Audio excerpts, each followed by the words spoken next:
Mantsa. Isang maliit na pulang mantsa sa laylayan ng kaniyang puting uniforme ang pilit na binubura ni Valeria gamit ang basang bulak, habang ang kaniyang mga mata ay halos pumikit na sa pagod. 18 oras na siyang nakatayo sa ospital, nagliligtas ng buhay ng mga estranghero, habang ang kaniyang sariling buhay ay dahan-dahang kinakain ng dilim. Sa bawat kuskus niya sa tela, parang naririnig niya ang tibok ng puso ng kaniyang anak na si Junior, na tanging dahilan kung bakit hindi pa siya bumibigay sa gitna ng unos. Akala niya, ang gabing ito ay tulad lang ng iba, isang sakripisyong iaalay niya sa altar ng kaniyang pamilya. Hindi niya alam, ang puting unipormeng ito ang magiging huling saksi sa kaniyang pagiging martir bago siya muling isilang bilang isang malupit na hatol. Isang malakas na kalansing ng bumagsak na tray ng gamot mula sa loob ng silid ang bumasag sa kaniyang pag-iisip. Hudyat na ang kaniyang mundo ay tuluyan ng guguho. Valeria, tigilan mo na ang pagiging santa. Dahil kahit anong linis mo, amoy lupa ka pa rin. Ang boses na yon ni Dino, ang asawang akala niya ay nag-aagaw buhay sa loob ng VIP room, ay humiwa sa hangin gaya ng isang matalas na patalim. Nakatayo si Valeria sa hamba ng pinto. Ang kaniyang kamay ay mahigpit na nakakapit sa hawakan ng pinto hanggang sa mamuti ang kaniyang mga kuko. Sa loob ng silid na iyon, kung saan dapat ay amoy gamot at kamatayan, ang kaniyang asawa ay nakahiga, hindi dahil sa sakit, kundi sa bisig ng isang babaeng halos wala nang saplot sa katawan. Ang lamig ng aircon sa loob ng kwarto ay tila naging yelo na pumasok sa kaniyang mga baga. Si Dino, ang lalaking ipinagluluto niya tuwing umaga at pinagsisilbihan hanggang gabi, ay nakangisi habang hawak ang isang baso ng alak. Walang bakas ng pagsisisi, walang bakas ng gulat. Ang kaniyang pagod mula sa mahabang shift ay tila naging isang malaking biro. Pumasok sa eksena si Doña Beatriz, ang kaniyang byuda at mapagmataas na biyenan, na ang bawat hakbang ng kaniyang mamahaling sapatos ay tila tumatapak sa pagkatao ni Valeria. Walang pasintabi niyang itinaas ang kaniyang cellphone, nakatutok ang kamera sa namumutlang mukha ni Valeria, habang isang malakas at malutong na sampal ang dumapo sa pisngi ng manugang. Ang tunog ng palad na tumama sa balat ay umalingaw-ngaw sa buong silid.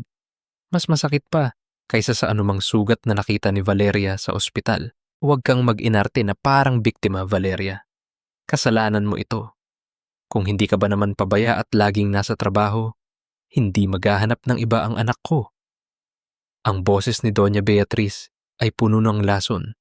Bawat salita ay tila idinisenyo upang hiyain siya sa harap ng mga nurse at doktor na dumadaan sa pasilyo. Inihagis ng matanda ang isang makapal na dokumento sa mukha ni Valeria. Pirmahan mo iyan. Aminin mong ikaw ang nagpabaya sa pamilyang ito. Pirmahan mo o sisiguraduhin kong bukas na bukas din ay wala ng pambayad sa dialysis ang anak mo. Nanigas si Valeria. Ang kanyang pisngi ay nagniningas sa hapdi. Ngunit ang mas malalim na sakit ay ang katotohanang ginagamit nila ang buhay ni Junior bilang pain. Tumingin siya kay Dino, umaasang makakakita ng kahit katiting na awa. Ngunit ang tanging nakita niya ay ang pag-iwas ng tingin nito at ang paghigpit ng hawak sa kaniyang kabit. Ang kaniyang puso, na dati ay puno ng pag-ibig at pag-unawa, ay tila isang tuyong dahon na dinurog sa ilalim ng got ng sapatos. Kinuha ni Valeria ang ballpen. Ang kaniyang mga daliri ay nanginginig, hindi dahil sa takot, kundi dahil sa matinding puot na pilit niyang ikinukulong sa kaniyang dibdib. Bago niya idikit ang dulo ng panulat sa papel, isang sandali siyang pumikit. Sa dilim ng kaniyang paningin, nanalangin siya ng isang maikling dasal sa wikang kinalakihan niya sa probinsya. Ginoo, hatagi ako og kusog. Panginoon, bigyan niyo ako ng lakas. Hindi para magtiis, kundi para makatayo hanggang sa huli. Pinirmahan niya ang dokumento. Ang bawat kurba ng kaniyang lagda ay tila isang sumpa na kaniyang ibinabaon sa lupa. Pagkatapos ay dahan-dahan niyang ibinaba ang panulat. Sa ilalim ng kaniyang mahabang uniforme, dahan-dahang kinapa ng kaniyang kamay ang cellphone ni Dino na kaniyang nakuha mula sa bedside table sa gitna ng kaguluhan kanina. Isang mabilis na pindot, Isang mabilis na pag-copy ng mga files at ang kaniyang mga mata ay lalong nagdilim. Hindi siya sumigaw. Hindi siya umiyak. Tumingin lang siya ng diretso sa kaniyang biyenan, isang tinging walang buhay, ngunit puno ng kahulugan. Ang kaniyang katahimikan ay tila isang mabigat na ulap bago ang pagputok ng isang malakas na bagyo. Inayos niya ang kaniyang nagulong uniforme, pinunasan ng kuting na dugo sa kaniyang labi at tumalikod ng walang kibo. Ang bawat hakbang niya palayo sa silid na iyon ay isang hakbang patungo sa isang kalsadang wala ng balikan. Sa labas ng ospital, ang ulan ay nagsimulang pumatak, tila nakikiramay sa dumi na kaniyang nararamdaman. Kinuha ni Valeria ang maliit na memory card mula sa kaniyang bulsa at mahigpit itong itinago sa loob ng kaniyang palad. Alam niya, ang laban ay hindi dito nagtatapos. Ito pa lang ang simula ng isang mahabang gabi at sisiguraduhin niyang sa pagsikat ng araw, hindi na siya ang babaeng dapa sa lupa.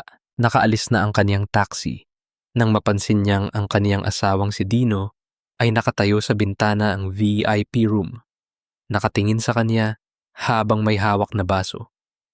Ang huling nakita ni Valeria ay ang mapanuyang ngiti nito na tila nagsasabing panalo na sila. Ngunit sa loob ng taxi, isang tipid na ngiti ang lumabas sa mga labi ni Valeria. Isang ngiting mas nakakatakot kaysa sa kaniyang mga luha. Ang huling piraso ng kaniyang pag-asa para sa kaniyang pamilya ay tuluyan nang nadurog nang makita niya ang isang message na pumasok sa kaniyang sariling phone. Isang litrato ni Junior, ang kaniyang anak, na natutulog sa loob ng isang madilim na silid na hindi niya kilala at may caption na, "Isang maling galaw mo, Valeria, at hindi mo na siya makikitang gumising." Ang kaniyang hininga ay tumigil. Ang kaniyang kamay ay napakapit sa upuan ng sasakyan hanggang sa maramdaman niya ang pagbaon ng kaniyang mga kuko. Ang akala niyang simula ng paghihiganti ay nauwi sa isang mas malalim na bitag. Ang bawat paghakbang ni Valeria papasok sa mansyon ng mga Salvador ay tila pagpasok sa isang gintong hawla na unti-unting nauubusan ng hangin. Ang marangyang amoy ng mamahaling pabango at insenso sa sala ay hindi sapat upang itago ang amoy ng panis na katotohanan. Dumiretso siya sa silid ng kaniyang anak, ang tanging sulok sa bahay na ito kung saan nararamdaman niyang buhay pa ang kaniyang kaluluwa. Sa loob ng kwarto ni Junior, ang tunog ng oxygen concentrator ay nagsisilbing oyayi na nagpapaalala sa kanya ng kaniyang kahinaan. Pinagmasdan niya ang maputlang mukha ng kaniyang anak, ang maliliit na kamay na tila humahawak sa huling hibla ng pag-asa. Dahan-dahan niyang hinaplos ang noo ng bata at sa sandaling iyon, ang takot na dulot ng banta sa kaniyang cellphone ay naging isang malamig na bato sa kaniyang sikmura. Lumabas si Valeria upang kumuha ng makakain, ngunit bago pa siya makarating sa kusina, narinig na niya ang bulungan ng mga katulong sa pasilyo. Ang tsismis ay mabilis pa sa kuryente. Alam na ng lahat ang nangyari sa ospital, o kahit ang bersyong gusto ni Doña Beatriz na paniwalaan nila. Ang mga tingin nila ay puno ng pangungutya. Tila ba siya ay isang maruming basahan na hindi dapat naroon sa gitna ng kanilang kintab. Sa kusina, natagpuan ni Valeria ang isang mangkok ng kanin na malamig at isang piraso ng tuyo na itinabi para sa kanya sa sulok ng lababo. Habang mula sa itaas ay naririnig niya ang tawanan ni Nadino at ng kanyang ina habang naghahapunan ng steak at mamahaling alak. Naupo si Valeria sa isang maliit na bangko sa sulok ng kusina. Ang bawat subo niya ng tuyo ay tila punong-puno ng tinik. Pinagmasdan niya ang kaniyang sariling mga kamay. Magaspang, may mga sugat mula sa pagtatrabaho sa ospital at ngayon ay nanginginig sa gutom at pagod. Ito ang kaniyang buhay.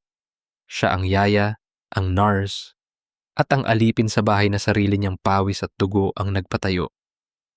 Ngunit sa mata ng mga Salvador, ang lahat ng iyon ay wala lang dahil sa utang na loob na ipinapasan nila sa kanya mula pa noong kinuha nila siyang scholar ng pamilya. Isang mabigat na yabag ang nagpatigil sa kaniyang pagkain. Nakatayo si Dino sa pintuan ng kusina. Suot ang kaniyang sutla na pantulog, mukhang malinis at walang bahid ng kasalanan. "Valeria, why are you eating there like a martyr? You're making the servants feel uncomfortable," Ang malamig na sabi ni Dino habang nagsasali ng tubig sa baso. Hindi sumagot si Valeria. Patuloy lang siya sa paghimay ng tuyo. Ang kaniyang mga mata ay nakatuon sa pinggan. Ang kaniyang katahimikan ay tila isang pader na pilit binubasag ng kaniyang asawa. I'm talking to you. Look at me when I'm speaking. Pagpapatuloy ni Dino. Sabay lapit sa kanya. Hinawakan niya ang balikat ni Valeria. Ngunit hindi ito hawak ng pagmamahal. Ito ay hawak ng pagmamay-ari. Don't think that just because you have those files, you can win.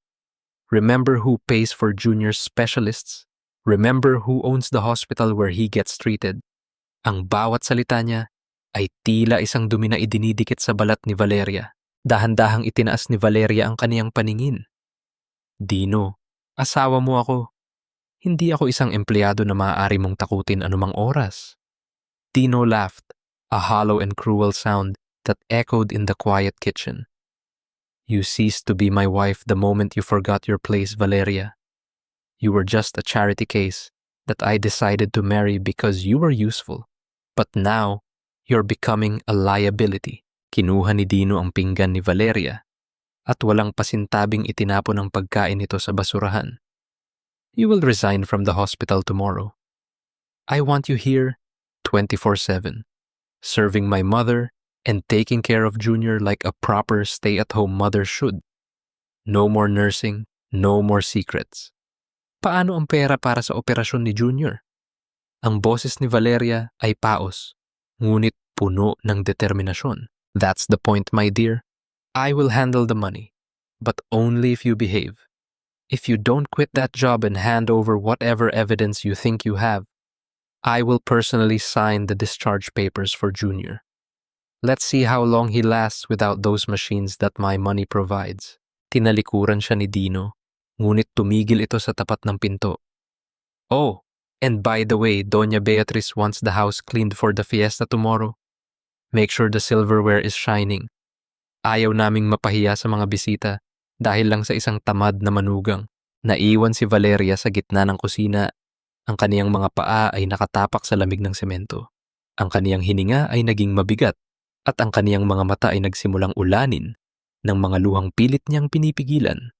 Lumapit siya sa basurahan, tiningnan ang kaniyang itinapong pagkain at doon, sa gitna ng dumi, nakita niya ang isang maliit na laruan ni Junior na aksidenteng naisama sa basura. Dinampot niya ito, pinunasan ng kaniyang uniforme at idiniin sa kaniyang dibdib. Ang kaniyang utang na loob sa pamilyang ito ay naging isang lubid na nakapulupot sa kaniyang leeg at bawat araw ay lalo itong humihigpit. Ngunit sa kabila ng sakit, may isang maliit na apoy na nagsisimulang magliyab sa kaniyang puso. Kung ang pag-ibig ay hindi sapat upang iligtas ang kaniyang anak, marahil ang galit ang gagawa nito. Kinuha niya ang kaniyang cellphone at tinignan ang huling message mula sa hindi kilalang numero. Ang litrato ni Junior sa madilim na silid. Napansin niya ang isang maliit na detalye sa background ng litrato. Isang pamilyar na kurtina na mabina na may burda ng bulaklak. Ang kurtinang iyon ay hindi sa ibang bahay. Iyon ay ang kurtina sa guest room sa itaas ng mansyong ito. Ang kaniyang anak ay hindi kinidnap sa labas. Ang kaniyang anak ay ginagawang hostage sa loob mismo ng kanilang tahanan. Ang bawat pilak na kutsara at tinidor ay tila isang salamin na nagpapakita ng namumuong pagod sa mga mata ni Valeria. Hawak ang isang malambot na basahan at pinakintab na likido. Paulit-ulit niyang kinukuskos ang mga kagamitang gagamitin para sa darating na fiesta. Ang mansyon ng mga Salvador ay balot ng bango ng mga mamahaling bulaklak. Ngunit para kay Valeria, ang bawat halimuyak ay tila nakakasuffocate. Ang kanyang pagkatao ay unti-unting nabubura sa bawat kuskos, sa bawat utos, at sa bawat mapanirang tingin ni Doña Beatriz na nakakabantay sa kaniyang likuran. Dagdagan mo pa ang kuskus, Valeria. Gusto kong makita ang sarili ko sa bawat plato. At siguraduhin mong walang kahit isang mantsa dahil ang mga bisita bukas may kamabakas ay mga taong may pangalan sa lipunan. Ayaw kong maging paksa ng chismis dahil lang sa kapabayaan mo. Ang utos ng kaniyang biyenan habang marangyang humihigop ng tsaa. Opo, Mama. Ang maikling sagot ni Valeria nang hindi tumitingin. Ang kaniyang boses ay tila isang tuyong sanga, walang buhay ngunit pilit na humahawak. Sa ilalim ng lamesa, ang kaniyang kaliwang kamay ay mahigpit na nakahawak sa isang maliit na kapirasong papel na itinago niya sa loob ng kaniyang bulsa.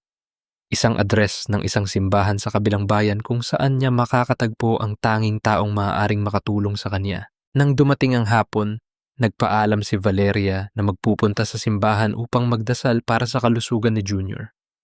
Kahit nag-aalinlangan, pinayagan siya ni Doña Beatriz dahil para sa matanda, ang pagkakaroon ng isang banal na manugang ay mainam na dekorasyon para sa kanilang pamilya. Sa loob ng tahimik at malamig na simbahan, lumuhod si Valeria sa pinakahuling hilera ng mga upuan. Ang amoy ng kandila at matatandang kahoy ay nagbigay sa kanya ng panandaliang kapayapaan. Doon, sa gitna ng katahimikan, hinayaan niyang pumatak ang kaniyang mga luha. Ang kaniyang mga labi ay gumalaw sa isang bulong na tanging ang may kapal lamang ang makakarinig. Ginoo, tabangi ako. Tilinan ako kaya ang kahuot sa akong dughan. Lord, tulungan niyo po ako. Hindi ko na kaya ang bigat sa aking dibdib. Iligtas niyo ang aking anak, kahit ako na lang ang maging kabayaran. Isang lalaking naka-jacket na itim ang dahan-dahang naupo sa kaniyang tabi. Hindi ito tumitingin sa kanya, bagkus ay nakatuon ang paningin sa altar. Ito si Alex, ang investigative journalist na matagal nang sinusubaybayan ang mga ilegal na gawain ni Dino. Masyadong mapanganib ang ginagawa natin, Valeria, ang pabulong na sabi ni Alex. Ang kaniyang boses ay seryoso at puno ng kaba. Nakakuha ako ng mga records ng NGO na ginagamit ni Dino para sa money laundering. Maraming malalaking pangalan ang sangkot dito. Hindi lang ito tungkol sa asawa mo. Ito ay tungkol sa buong network ng korupsyon. Ibibigay mo sa akin ang kailangan ko, Alex. Kailangan kong protektahan ang anak ko. Ang sagot ni Valeria habang pasimpleng inaabot ang isang flash drive. Inabot ni Alex ang isang maliit na folder na nakabalot sa lumang dyaryo. Narito ang mga initial findings ko. Pero kailangan nating mag-ingat. May mga mata si Dino kahit saan. Ang bawat kilos mo sa loob ng mansyong iyon ay maaaring maging huling hakbang mo. Huwag kang mag-alala para sa akin. Sanay na akong mamuhay sa gitna ng mga lobo. Ang tugon ni Valeria, ang kaniyang boses ay biglang naging matatag, tila bakal na dumaan sa apoy. Tumayo si Alex at dahan-dahang lumakad palayo. Ngunit tumigil siya sa dulo ng pasilyo at lumingon sandali. Mag-ingat ka, Valeria. Parang may mali sa paligid. Kanina ko pa nararamdaman na may sumusunod sa atin. Ang babalang iyon ay nagpadala ng malamig na kilabot sa likuran ni Valeria. Mabilis niyang itinago ang folder sa loob ng kaniyang bag at lumabas ng simbahan. Ang sikat ng araw ay tila masyadong maliwanag. Tila ba sinusubukan nitong ilantad ang lihim na kaniyang dala? Pagbalik sa mansyon, sinalubong siya ng isang nakabibinging katahimikan. Walang mga katulong sa paligid. Sa gitna ng sala, nakita niya si Dino na nakaupo. Hawak ang kaniyang paboritong baso ng alak, habang sa harapan nito ay nakalatag ang mga gamit ni Valeria na galing sa kaniyang silid. Dino, ano ang ginagawa mo? Ang tanong ni Valeria, pilit na itinatago ang kaba sa kaniyang boses. Dino stood up slowly, his eyes reflecting a mixture of amusement and pure malice. I was just looking for a lighter, Valeria, but then I found something much more interesting. Your little diary and some very professional-looking phone numbers. Lumapit si Dino sa kanya. Ang distansya nila ay naging sapat na upang maamoy ni Valeria ang alak sa hininga nito. I told you before, my dear wife. Curiosity is a dangerous trait for a nurse. Lalo na kung ang inuusisa mo ay ang mga bagay na hindi mo dapat alam. Kinuha ni Dino ang kanyang cellphone at may ipinakita sa kanyang screen.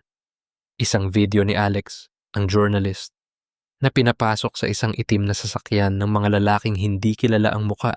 I think your friend had a little accident, Valeria. Too bad.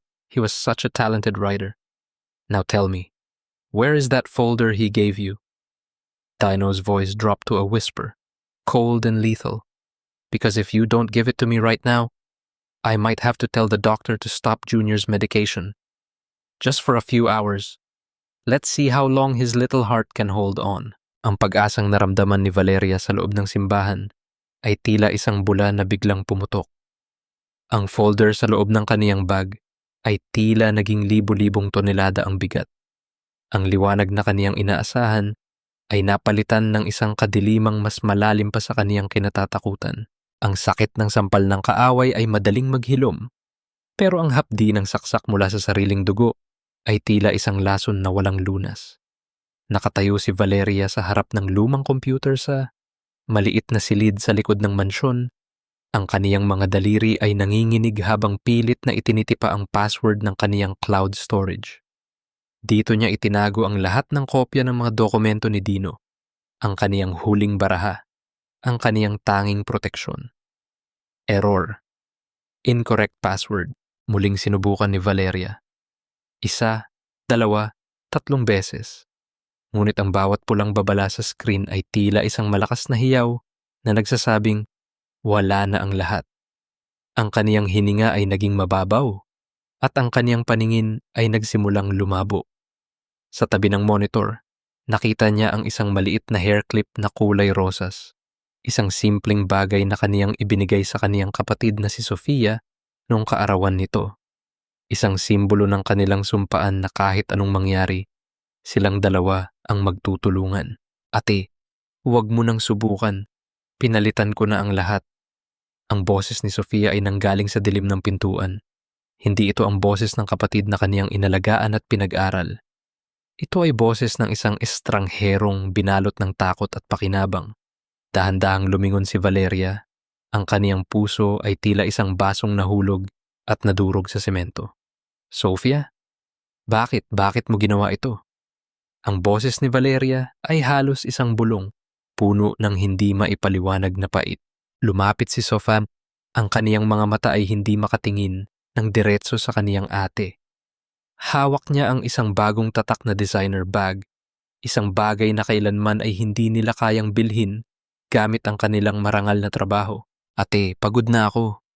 Pagod na akong maging mahirap, pagod na akong matakot sa mga Salvador. Binigyan ako ni Dino ng pagkakataon. Isang apartment sa Makati, isang trabaho sa kumpanya, at perang hindi natin kikitain sa loob ng 10 taon. All I had to do was give him the drive and the passwords. Lumapit si Valeria at hinawakan ang balikat ng kapatid. Pilit na hinahanap ang Sofia na dati niyang kilala. Pero Sofia, buhay ni Junior ang nakataya dito. Ang mga ebidensyang iyon ang tanging paraan para makalaya tayo sa kanila. Buhay ni Junior? Ate, gising! Ang pasigaw na sagot ni Sofia habang tinatabig ang kamay ni Valeria. Kahit kailan, hindi tayo mananalo kay Dino. He owns everyone. He owns the police, the courts, even the people we trust. Mas mabuting kumanlong na lang tayo sa kanya kaysa mamatay tayong lumalaban para sa wala. Isang malakas na tawa ang umalingaw-ngaw sa pasilyo at pumasok si Dino na tila isang hari na nanalo sa isang digmaan. Lumapit siya kay Sofia at inakbayan ito, isang kilos na nagpakulo sa dugo ni Valeria. Si Valeria, even your own blood knows where the power lies. Ang pangungutya ni Dino, your sister is smarter than you. She knows that loyalty to family is a luxury that poor people like you cannot afford. Inihagis ni Dino ang isang envelope na puno ng pera sa paanan ni Valeria. Take it. Consider it as your separation pay. Because tomorrow, you will no longer be part of this family. Sofia will be my new assistant. And you will just be a memory that I will erase.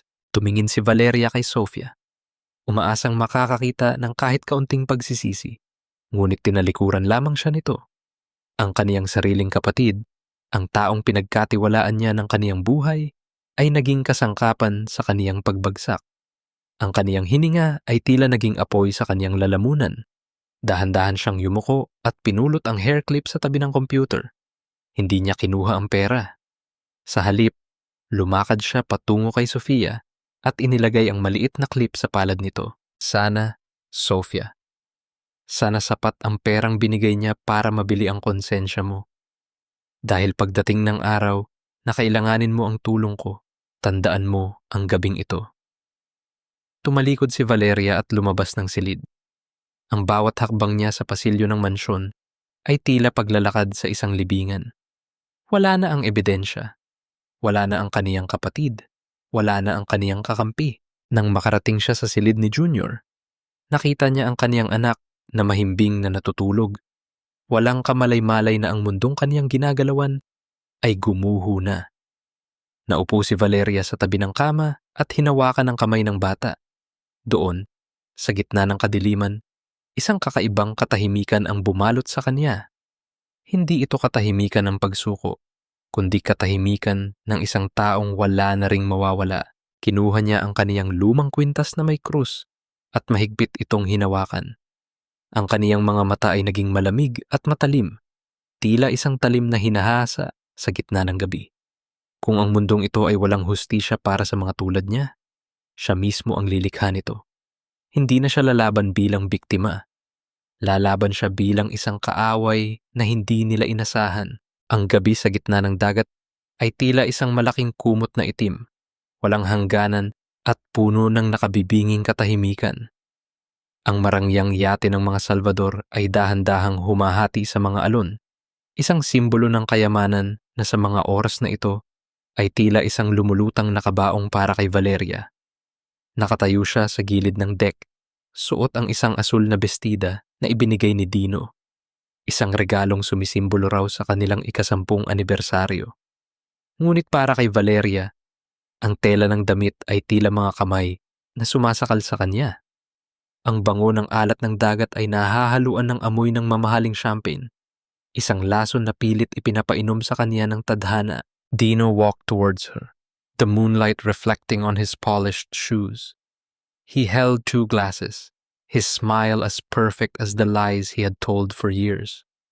He looked like the ideal husband, the man every woman in the neighborhood envied Valeria for. "Happy anniversary, my love," ang sabi ni Dino.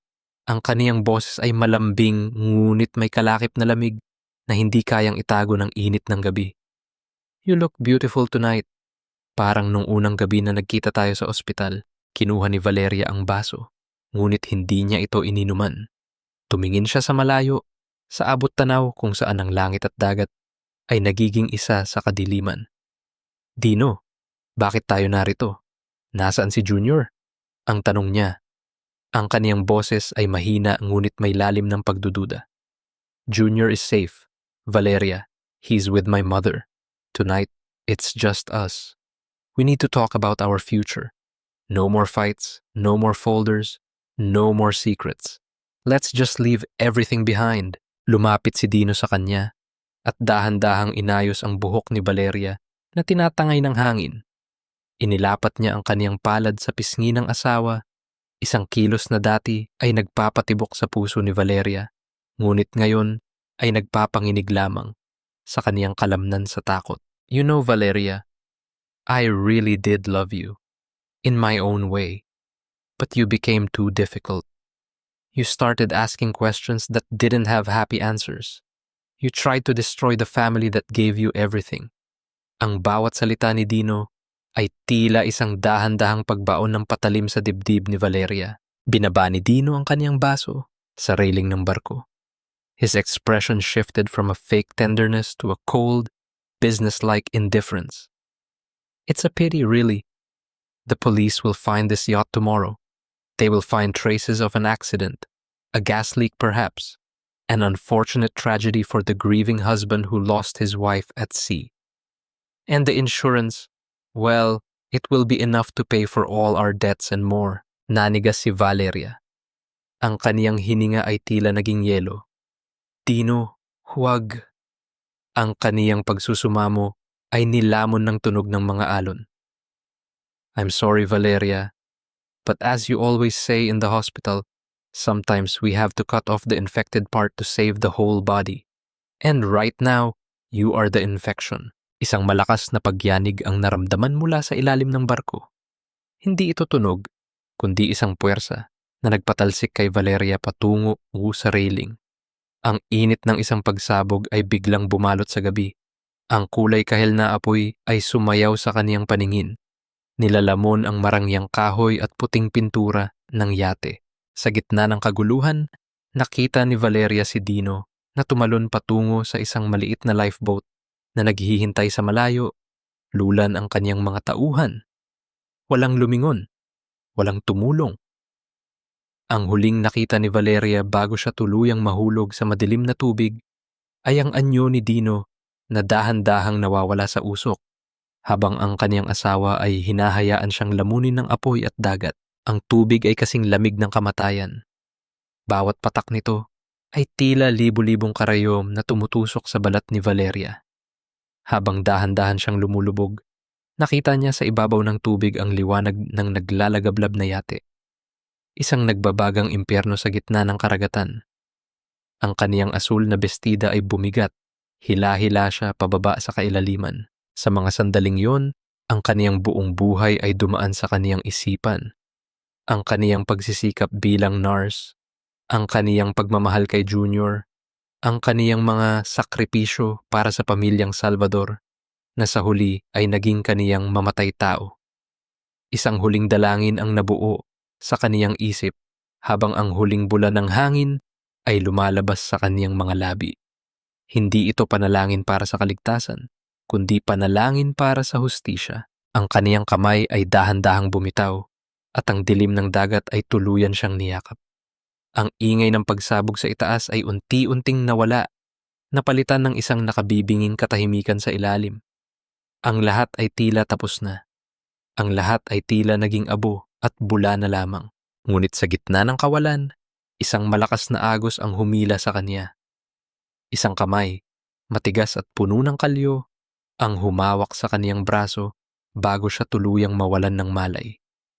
Ang huling naramdaman ni Valeria ay ang pag-angat ng kaniyang katawan patungo sa ibabaw, kung saan ang hangin ay amoy usok, ngunit puno ng buhay. Ang bawat paghinga ni Valeria ay tila paghigop ng bubog, matalas, mahapdi, at nakakapaso. Hindi niya alam kung nasaan siya. Ang huling alaala niya ay ang itim na kailaliman ng dagat at ang mapulang apoy na lumalamon sa langit. Ngunit ngayon, ang amoy ng alat ng dagat ay nahahaluan ng bango, ng malinis na linen, at sariwang bulaklak ng rosal. Ang puting kisame sa kaniyang itaas ay hindi pamilyar. Tila isang blankong papel na naghihintay ng bagong kwento. Dahan-dahan niyang iginalaw ang kaniyang mga daliri. Ngunit ang bawat pagkilos ay nagdadala ng matinding kirot. Ang kaniyang buong muka at katawan ay balot ng makapal na benda. Tila siya ay isang mumya na kailanman ay hindi na muling makakakita ng liwanag. Huwag kang pilitang gumalaw, Hiya. Masyadong maaga para sa iyong mga sugat. Ang boses na iyon ay hindi kay Doña Beatriz. Ito ay isang boses na puno ng awtoridad, ngunit may kalakip na kakaibang lambot. Isang matandang babae ang lumapit sa kaniyang tabi, si Doña Isabela Monteverde. Ang kaniyang tindig ay marangal, suot ang isang mamahaling seda na damit, at ang kaniyang mga mata ay tila nakakakita ng mga bagay na pilit itinatago ng iba. Nasaan ako? Sino po kayo? Ang paos na tanong ni Valeria. Ang kaniyang lalamunan ay tila tuyong disyerto. Nasa Isla de Milagros ka. Ang kumpas ng kamay ni Doña Isabela patungo sa bintana kung saan tanaw ang asul na karagatan. Nakita ka ng aking mga tauhan na palutang-lutang malapit sa pampang. Isang himala na nakaligtas ka sa pagsabog na iyon. Ang iyong balat ay tinupok ng apoy at ang iyong pagkatao ay muntik ng lamunin ng tubig. Pilit na bumangon ang mga alaala sa isip ni Valeria. Ang mukha ni Dino, ang tawa ni Sofia, ang pagtatraidor. Isang mainit na luha ang dahan-dahang gumapang sa ilalim ng kaniyang benda, humahapdi sa sariwang sugat sa kaniyang pisngi. Ang lahat ng kinuha nila sa iyo. Ibabalik natin ang pagpapatuloy ni Doña Isabela habang hinahawakan ang kamay ni Valeria. Alam ko ang kwento mo, Valeria de la Cruz. O dapat ko bang sabihing, alam ko ang kwento ng babaeng pinatay ng sarili niyang asawa? Pareho tayo. Maraming taon na ang nakalilipas. Iniwan din ako sa gitna ng unos. Pero tingnan mo ako ngayon. Hindi ako namatay. Ako ay naging mas malakas. Lumipas ang mga buwan sa loob ng tahimik na mansyon sa isla. Ang bawat araw ay isang pagsubok ng katatagan. Ang pagpapalit ng mga benda ay isang ritual ng sakit, kung saan ang bawat pagtuklap ng lumang balat ay tila pagtuklap din ng kaniyang lumang pagkatao.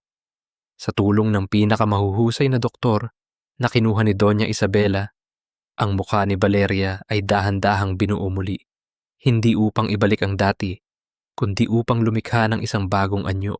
Isang hapon, habang ang araw ay dahan-dahang lumulubog, itinayo ni Doña Isabela ang isang malaking salamin sa harap ni Valeria.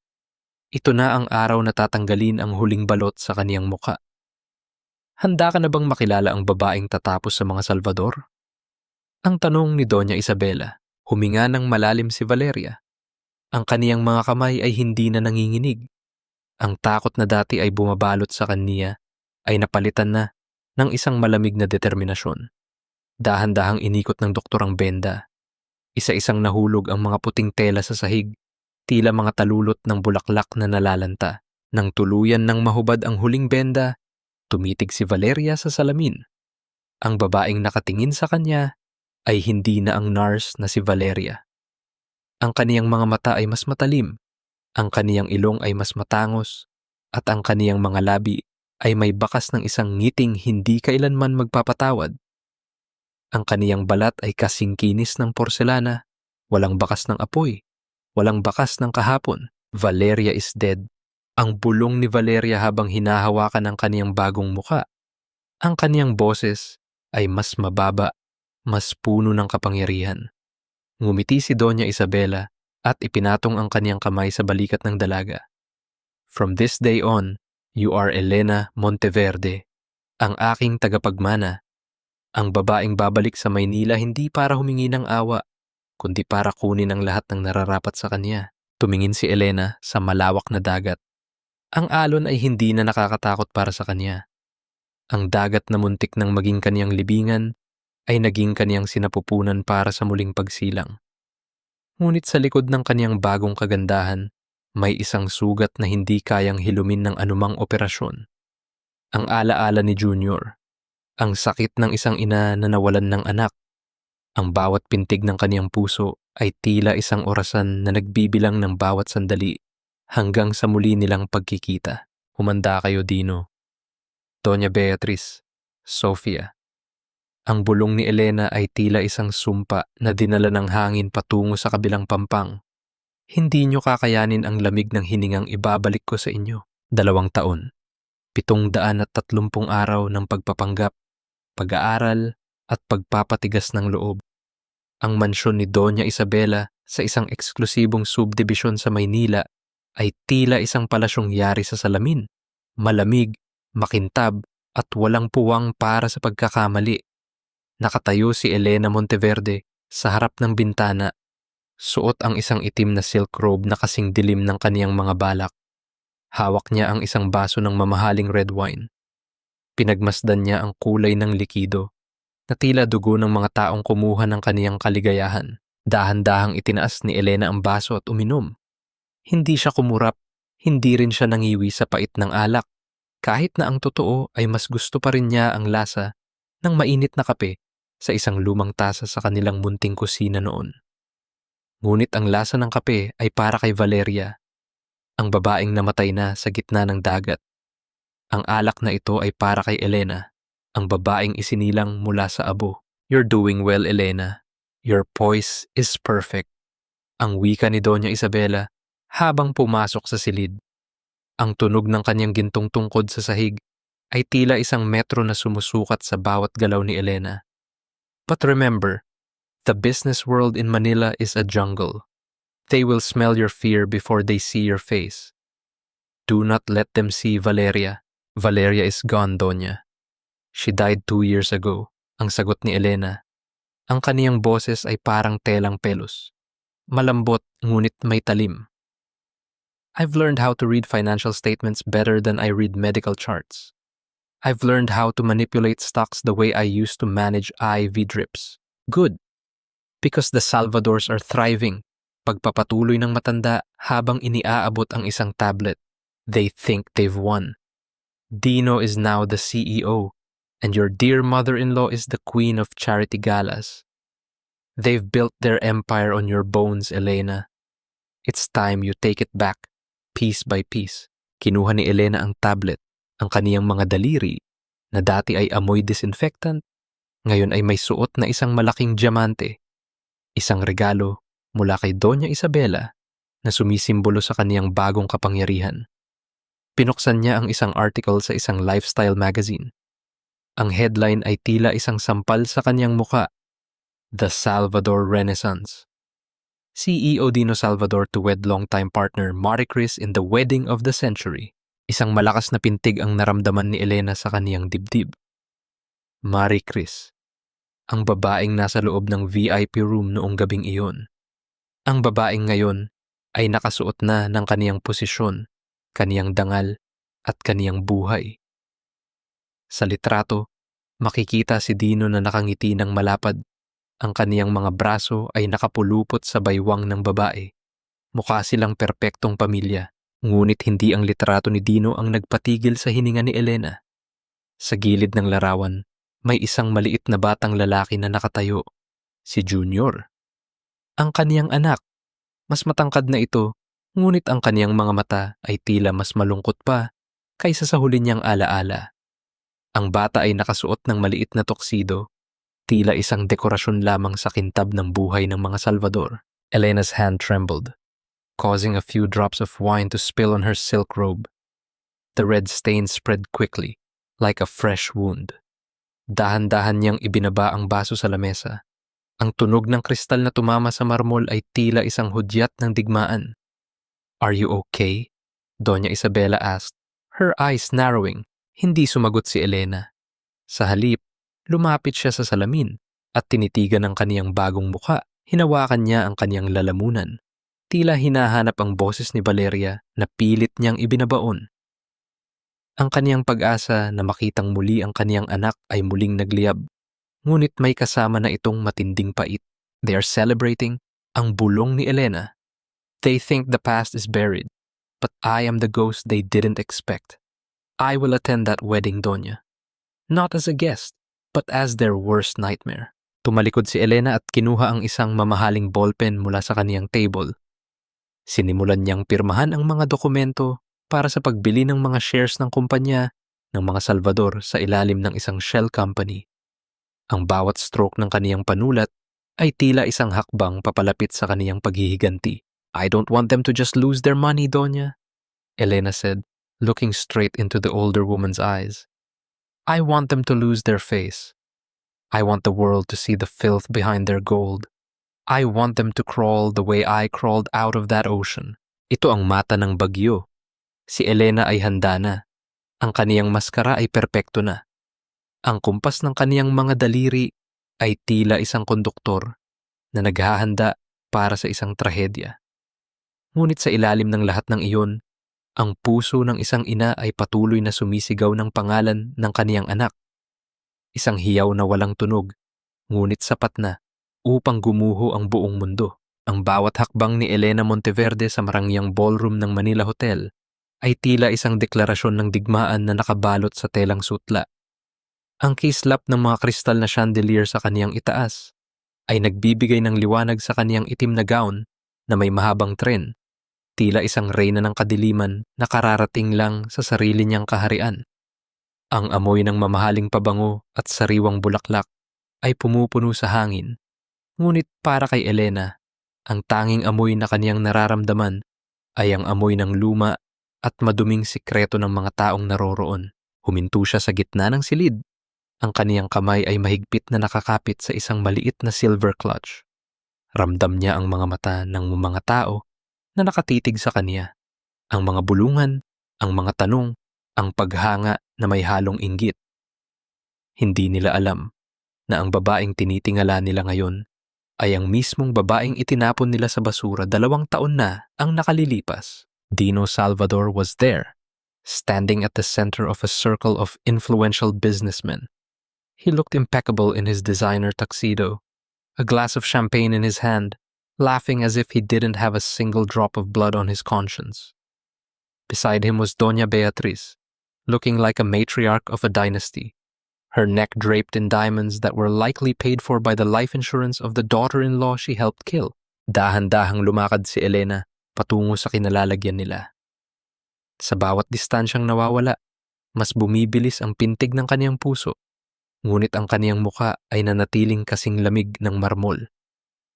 "Excuse me," ang malambing ngunit may autoridad na boses ni Elena ang nagpahinto sa tawanan ni Dino. "I believe this seat is reserved for the Monteverde Group." Napalingon si Dino. Sa sandaling nagtagpo ang kanilang mga mata, isang kakaibang katahimikan ang bumalot sa kanilang paligid.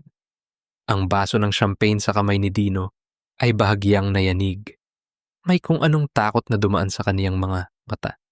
Isang pamilyar na anino na hindi niya maipaliwanag. Ang amoy ng jasmine na suot ni Elena ay tila isang multo na yumakap sa kanya, isang amoy na matagal na niyang pilit na ibinabaon sa limot. "I'm sorry, Miss Monteverde." Dino's voice was hesitant, almost a whisper. "I didn't know the Monteverde Group was attending tonight's auction." Ngumiti si Elena, isang ngiting hindi umabot sa kaniyang mga mata. "I'm Elena Monteverde, and I've heard so much about the Salvador family's generosity. I wouldn't want to miss an opportunity to see it for myself." Lumapit si Doña Beatriz. Tinititigan ang mukha ni Elena ng may pagdududa. May kung anong pilit na hinahanap ang matanda sa mga mata ng dalaga, ngunit ang bagong anyo ni Elena ay perpektong maskara. "You look very familiar, Hija. Have we met before?" Ang tanong ni Doña Beatriz. Ang kaniyang boses ay puno ng mapanuring lamig. "I get that a lot, Doña Beatriz." Ang sagot ni Elena habang dahan-dahang inaayos ang kaniyang buhok. "Perhaps in another life. Or maybe in your dreams." Nagsimula ang charity auction. Isang gintong relic na pagmamay-ari ng mga ninuno ni Valeria ang isinalang sa bidding. Isang bagay na alam ni Elena na mahalaga sa dangal ng mga Salvador, ngunit balak nilang ipagbili upang pagtakpan ang kanilang mga utang. "The bid starts at 5 million pesos. Anunsyo ng auctioneer.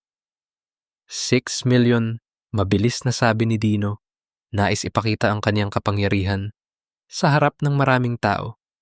10 million, ang malamig na hirit ni Elena, hindi man lang kumukurap. Nagkaroon ng bulungan sa ballroom. Dino's face turned red, his pride wounded by this newcomer. 15 million, sigaw niya. 50 million, ang huling hirit ni Elena habang dahan-dahang tumatayo. Napako ang paningin ng lahat kay Elena. Walang nakaimik. Napahiya si Dino sa harap ng kaniyang mga kasamahan sa negosyo. Ang gintong relic ay napunta kay Elena.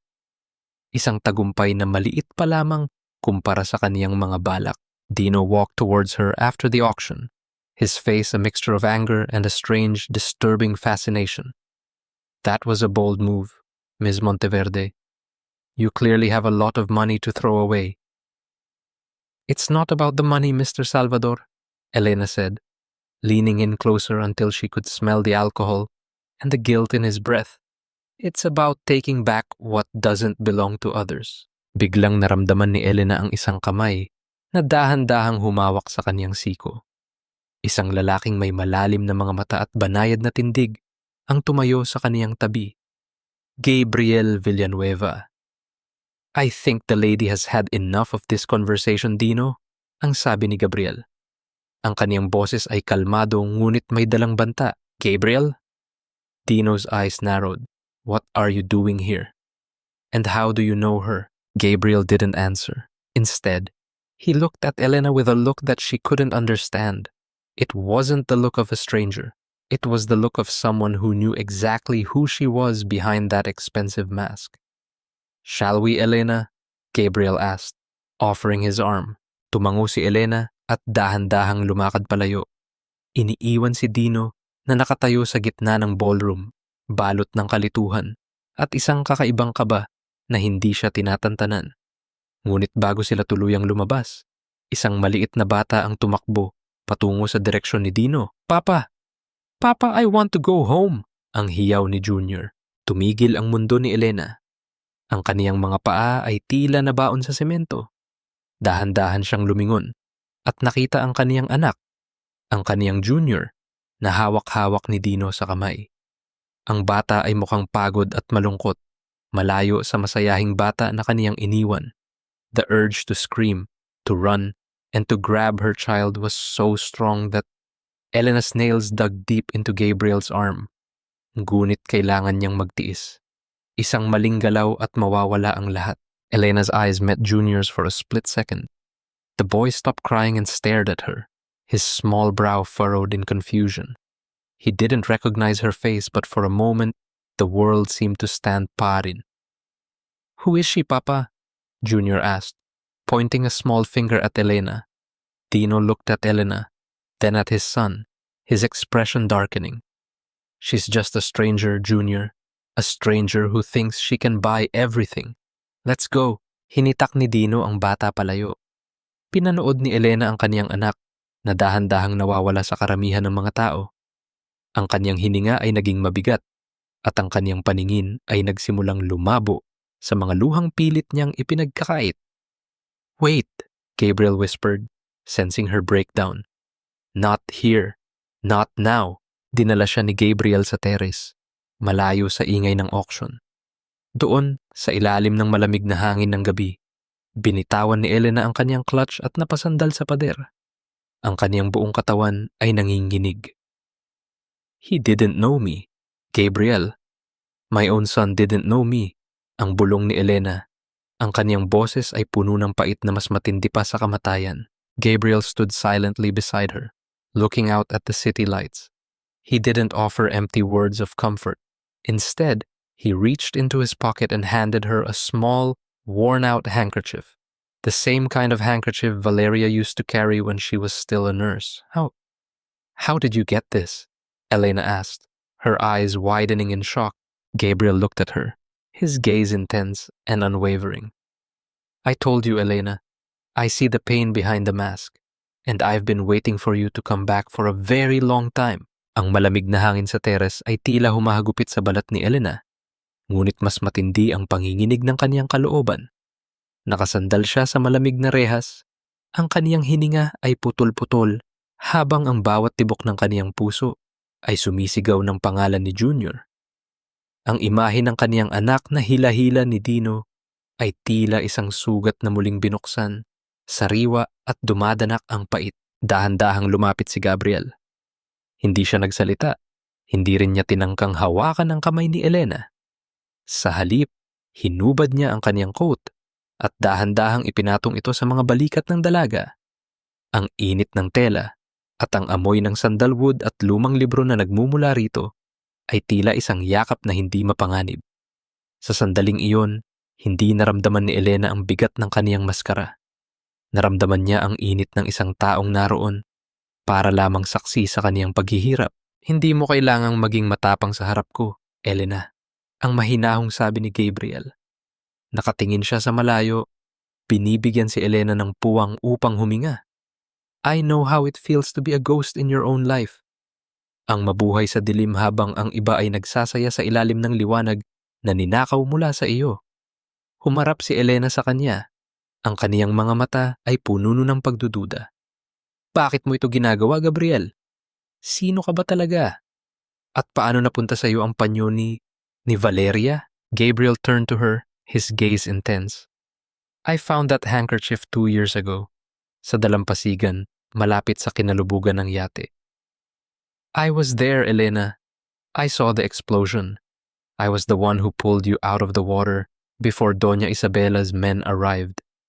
I've been watching you from a distance, waiting for the right time to show myself." Elena's world seemed to tilt. Ang lalaking ito ang nagligtas sa kanya? Bakit hindi niya ito sinabi noon pa? Bakit ngayon lang siya nagpakita? 1,000 tanong ang nabuo sa kaniyang isip. Ngunit ang lahat ng iyon ay natunaw nang makita niya ang lungkot sa mga mata ni Gabriel. "I'm not your enemy, Elena, but I'm also not a saint." Pagpapatuloy ni Gabriel habang dahan-dahang kinukuha ang panyo mula sa kamay ni Elena. Pinunasan niya ang isang luhang nakatakas sa mata ng dalaga. Isang kilos na napakabagal at puno ng pag-iingat. Tila natatakot siyang mabasag ang porselanang balat ni Elena. "You are not alone in this war." Nang gabing iyon, Inihatid ni Gabriel si Elena sa kaniyang tinutuluyan. Ngunit bago bumaba ng sasakyan, napansin ni Elena ang isang envelope na bahagyang nakalabas sa dashboard ni Gabriel. May kung anong udyok ang nagtulak sa kanya na tingnan ito habang si Gabriel ay lumabas sandali upang sagutin ang isang tawag. Kinuha ni Elena ang envelope. Sa loob nito ay may isang lumang larawan. Isang itim at puting retrato ng isang lalaki at isang babae na may kargang sanggol. Ang lalaki ay pamilyar. Masyadong pamilyar. Siya ang yumaong ama ni Dino, si Don Rodolfo Salvador. Ngunit ang babaeng kasama niya ay hindi si Doña Beatriz. At ang sanggol na karga nito ay may isang balat sa braso, na katulad ng kay Gabriel. Dahan-dahang ninitawan ni Elena ang larawan habang ang kanyang hininga ay muling naging mabigat. Isang lihim na anak. Si Gabriel ay isang Salvador. Ang lalaking pinagkakatiwalaan niya, ang lalaking nagligtas sa kanya, kadugo ng kaniyang mamatay tao. Pumasok muli si Gabriel sa sasakyan. Ang kaniyang muka ay muling naging banayad. "Are you okay, Elena? You look pale." Ngumiti si Elena, ngunit ang ngiting iyon ay hindi na umabot sa kaniyang puso. Ang kaniyang isip ay mabilis na bumalik sa kaniyang pagiging nurse, sa pagiging maingat, sa pagmamasid, at sa paghahanda para sa anumang komplikasyon. "Yes, Gabriel, I'm just tired." "Thank you for everything," ang sabi ni Elena, habang maingat niyang ibinabalik ang envelope sa dashboard nang hindi napapansin ng lalaki. Pagbaba niya ng sasakyan, pinanood ni Elena ang pag-alis ni Gabriel. Ang coat na ipinahiram nito ay hawak pa rin niya. Ang init nito ay tila isang panlinlang na nagpapagaan sa kaniyang pakiramdam. Ngunit ang katotohanang natuklasan niya ay tila isang malamig na tubig na gumising sa kaniya mula sa isang panaginip. Sa loob ng kaniyang silid, naupo si Elena sa gilid ng kama at tinitigan ang coat ni Gabriel. Ang kaniyang puso ay nahahati sa dalawa, sa pagnanais na maniwala sa kabutihan ng lalaki at sa takot na isa lamang itong mas malalim na bitag ng mga Salvador. Walang sino man ang maaaring pagkatiwalaan. Ang bulong ni Elena sa kaniyang sarili habang ang kaniyang mga mata ay naging kasing lamig ng gabi. Kahit ang mga kamay na nagligtas sa akin sa dagat ay maaaring ang parehong mga kamay na lulunod sa akin muli. Kinuha niya ang kaniyang cellphone at tinawagan si Doña Isabela. "I need more information about Gabriel Villanueva, Doña. Everything, from his birth certificate to his bank accounts." Ang digmaan ay nagiging mas komplikado. Ang mga anino ay nagsisimulang magkaroon ng mukha at ang bawat mukha ay may nakatagong lason. Ngunit si Elena ay hindi na ang biktima na madaling linlangin. Siya na ang manlalaro na handang isakripisyo kahit ang kaniyang sariling damdamin upang makuha ang kaniyang minimithing hustisya. Ang amoy ng sandalwood mula sa coat ni Gabriel ay tila isang lason na dahan-dahang gumagapang sa kaisipan ni Elena. Buong gabi siyang hindi dinalaw ng antok, nakaupo sa gilid ng kaniyang kama habang pinagmamasdan ang telang nakasampay sa upuan. Sa bawat segundo, nakikipaglaban ang kaniyang puso sa kaniyang isip. Gusto niyang maniwala na ang init ng pagyakap ng coat na iyon ay totoo, na ang lalaking nagligtas sa kaniya sa dagat ay ang kaniyang magiging kakampi sa gitna ng impyerno. Ngunit ang larawang nakita niya sa envelope ay tila isang malamig na realidad na humahampas sa kaniyang muka. Kinabukasan, ang kumpirmasyon mula kay Doña Isabela ay tila huling pako sa kabaong ng kaniyang tiwala. Si Gabriel Villanueva ay hindi lang basta tagapagligtas, Elena, ang sabi ni Doña Isabela habang seryosong nakatingin sa mga dokumento sa kaniyang lamesa. He is the illegitimate son of Rodolfo Salvador, Dino's half-brother. Galit siya sa mga Salvador dahil itinago siya sa dilim sa loob ng maraming taon. Ginagamit ka lang niya. You are his weapon to destroy Dino so he can claim his share of the inheritance. Ramdam ni Elena ang panunuyo ng kaniyang lalamunan. Ang kakaunting pag-asa na naramdaman niya kagabi. Ang pag-asang marahil ay may isa pang taong tunay na nagmamahal sa kaniya ay parang isang basong kristal na binitawan at nadurog sa semento. Dahan-dahan niyang kinuha ang isang piraso ng papel mula sa kaniyang drawer. Isang liham na isinulat niya kagabi. kung saan balak niyang aminin kay Gabriel ang kaniyang tunay na pagkatao dahil sa akalang nahanap na niya ang kaniyang sandigan. Wala nang saysay ang mga salitang ito. Ang bulong ni Elena sa kaniyang sarili. Ang kaniyang mga mata ay walang emosyon habang dahan-dahan niyang pinupunit ang liham. Isa, dalawa, hanggang sa maging maliliit na piraso ang kaniyang pag-amin. Inihulog niya ang mga ito sa basurahan. Tila itinatapon ang huling bahagi ng kaniyang pagiging Valeria. Hapon nang magkita sila ni Gabriel sa isang tahimik na cafe. Suot ni Elena ang kaniyang pinakamahal na maskara. Ang kaniyang ngiting matamis, ngunit walang buhay. "You look different today, Elena," ang puna ni Gabriel habang tinititigan ng dalaga. Para kang may malalim na iniisip. Ngumiti si Elena at dahan-dahang hinawakan ang kaniyang tasa ng tsaa. Napansin niya ang pag-aalala sa mga mata ni Gabriel. Isang pag-aalala na ngayon ay nakikita na niya bilang isang mahusay na pag-arte. "I'm just thinking about family, Gabriel. Napakakomplikado ng mga relasyon, hindi ba? Especially when money and power are involved." Ang kaniyang boses ay parang musika, ngunit ang bawat nota ay may talim ng panunuya. Gabriel froze for a split second, then recovered. "Family can be a burden, but it can also be a shield." "Is it a shield or a cage, Gabriel?" ang tanong ni Elena. Ang kaniyang mga mata ay nakatitig ng diretso sa lalaki. "Would you betray the people you care about just to get what you think you deserve?" Hindi nakasagot si Gabriel. Ang katahimikan sa pagitan nila ay tila isang mabigat na pader. Sa sandaling iyon, alam ni Elena na tama si Doña Isabela. Ang pag-ibig at pag-aalaga ni Gabriel ay bahagi lamang ng isang mas malaking plano. Ang kaniyang hininga ay naging mabigat, ngunit pinilit niyang manatiling kalmado.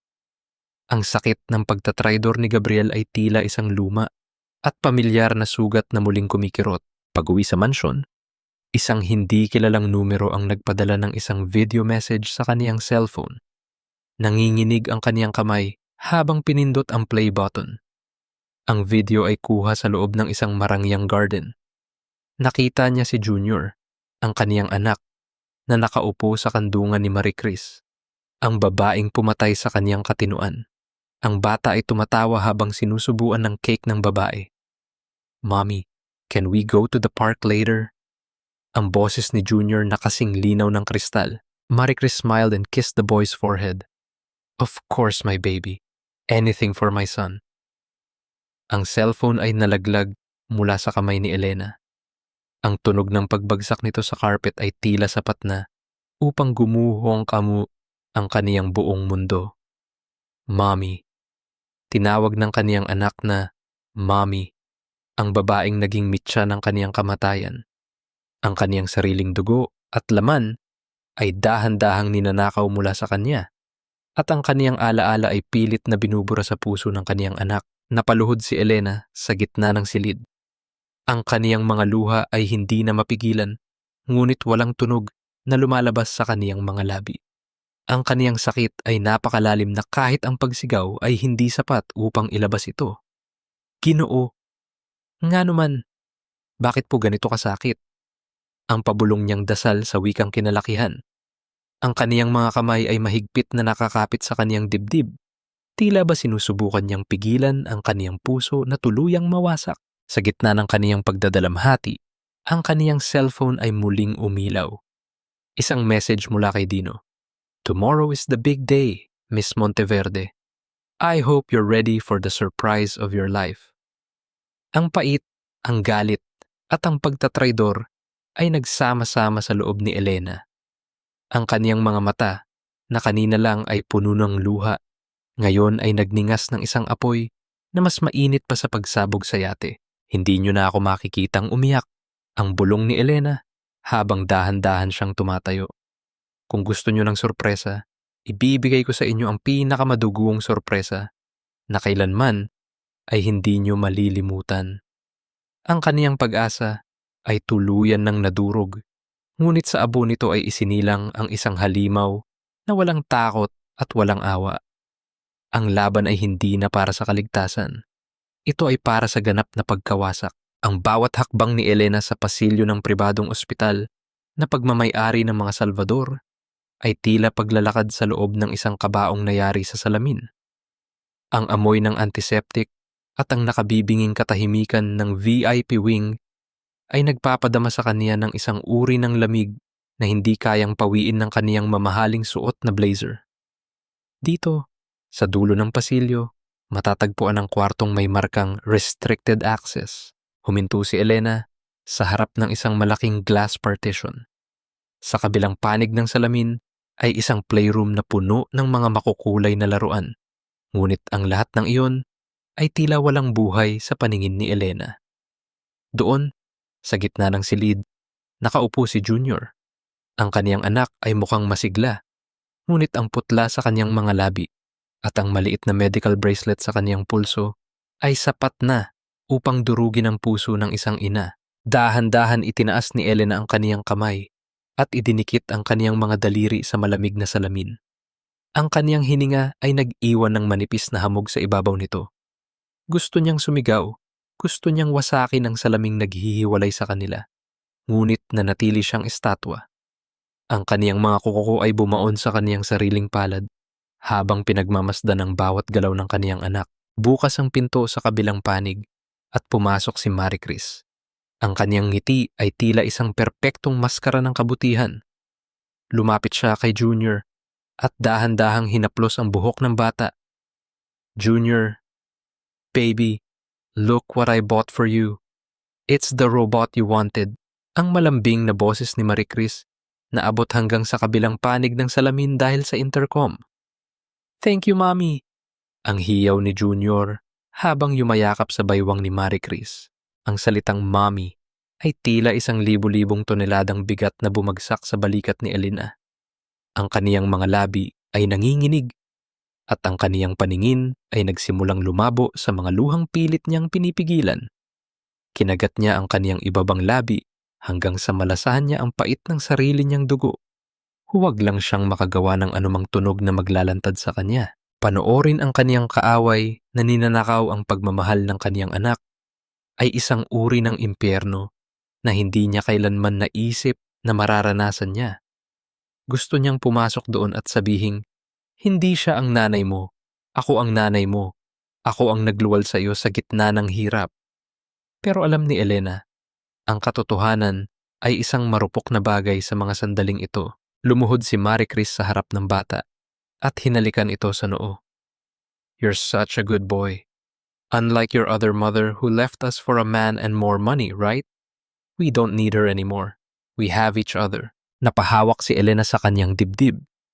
Ang kasinungalingang itinatanim ni Marie Chris sa isip ng kaniyang anak ay mas masakit pa kaysa sa pagsabog sa yate. Isang pabulong na dasal ang lumabas sa kaniyang mga labi, isang daing na mula sa kailaliman ng kaniyang pagkatao. Ginoo, ihatag ka nako ang higayon. Lord, ibigay niyo po sa akin ang pagkakataon.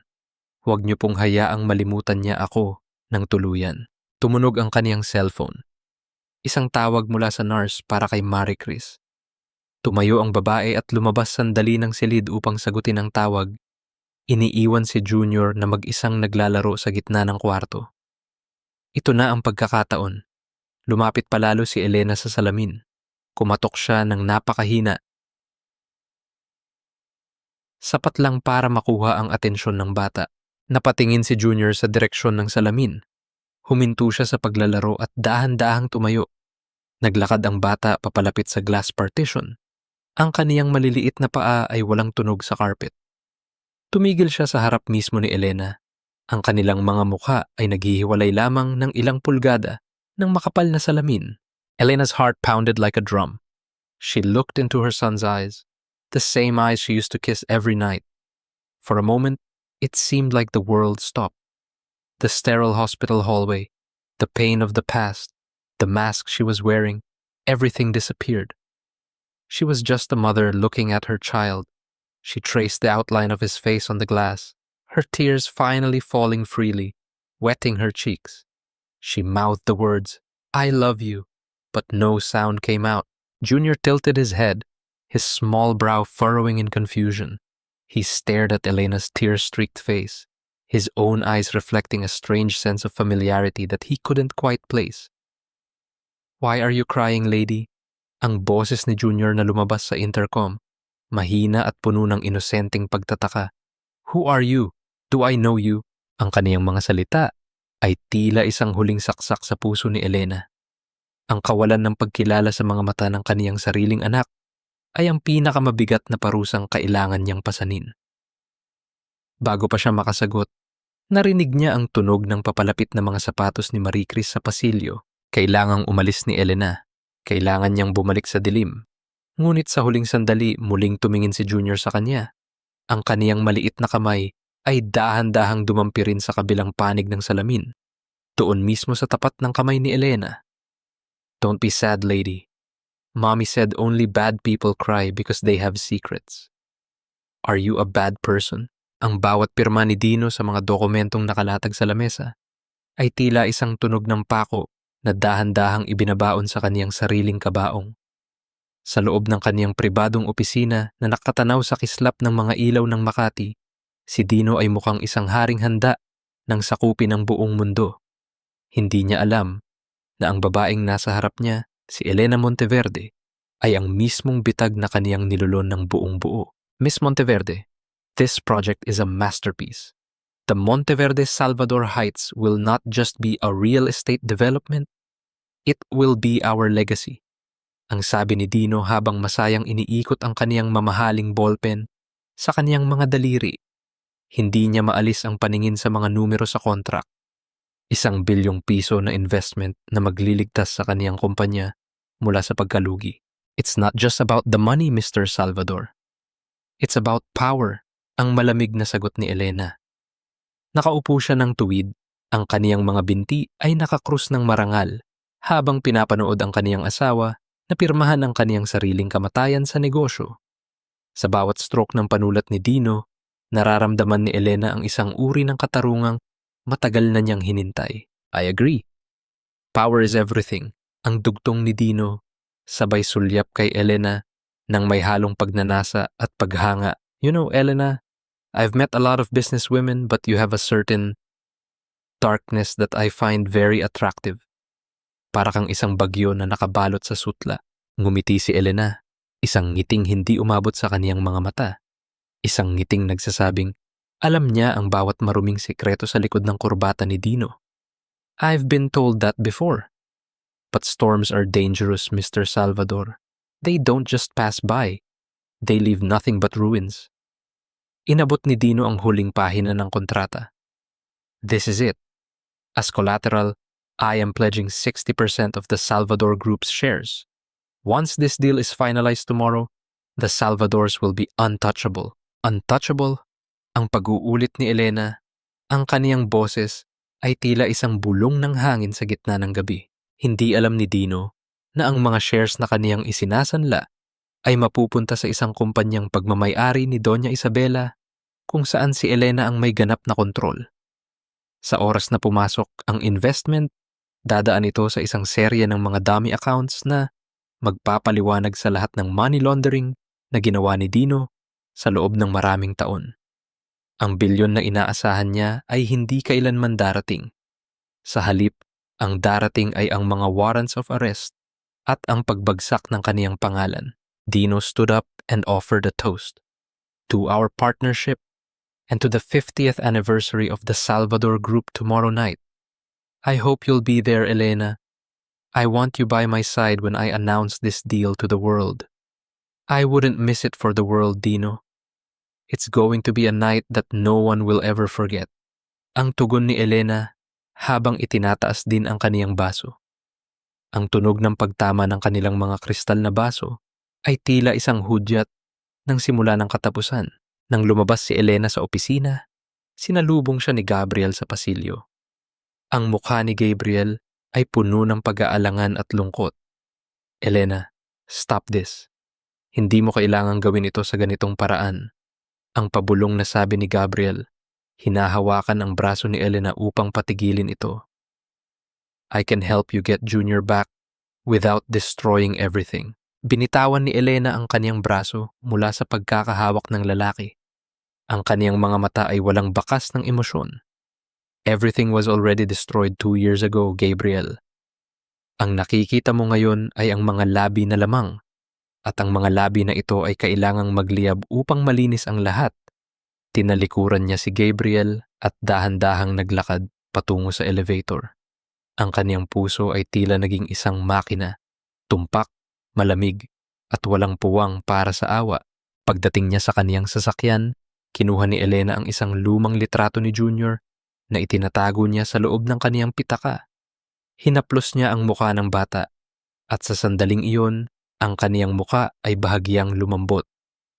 Konting tiis na lang, anak. Bukas, kukunin na kita. Bukas, wala nang maghihiwalay sa atin. Ang kaniyang cellphone ay tumunog. Isang message mula kay Doña Isabela. The trap is set. The bait has been swallowed. See you at the ball, Elena Monteverde. Elena looked out the window as the elevator descended. The city lights were flickering, like the eyes of the people she was about to destroy. The 50th anniversary of the Salvadors wouldn't be a celebration of a dynasty. It would be its public execution. Ang kaniyang hininga ay naging kalmado. Ang kaniyang maskara ay mas naging matatag. Ang biktima ay tapos na sa kaniyang paghihintay. Ang manghuhuli ay handa na para sa huling hudyat. Ang marangyang ballroom ng Grand Plaza ay balot ng kulay ginto at puti. Isang huwad na kintab para sa isang pamilyang nabubuhay sa gitna ng dumi at kasinungalingan. Naririnig ang tawanan, ang kalansing ng mga mamahaling baso, at ang musikang tila nagbubunyi sa tagumpay ng mga Salvador. Nakatayo si Dino sa gitna ng entablado, suot ang kaniyang pinakamahal na tuksido, habang sa kaniyang tabi ay ang kaniyang ina na si Doña Beatriz, na tila isang reynang nakaupo sa trono ng mga ninakaw na dangal. Ipinagdiriwang nila ang 50 taon ng kanilang pangalan nang hindi alam na sa bawat minutong lumilipas, ang bawat hininga nila ay dahan-dahang binibilang ng isang multo mula sa nakaraan. Ang kanilang kapangyarihan ay tila isang matayog na toring yari sa baraha na sa isang maling ihip ng hangin ay tuluyan ng gugugo sa harap ng buong mundo.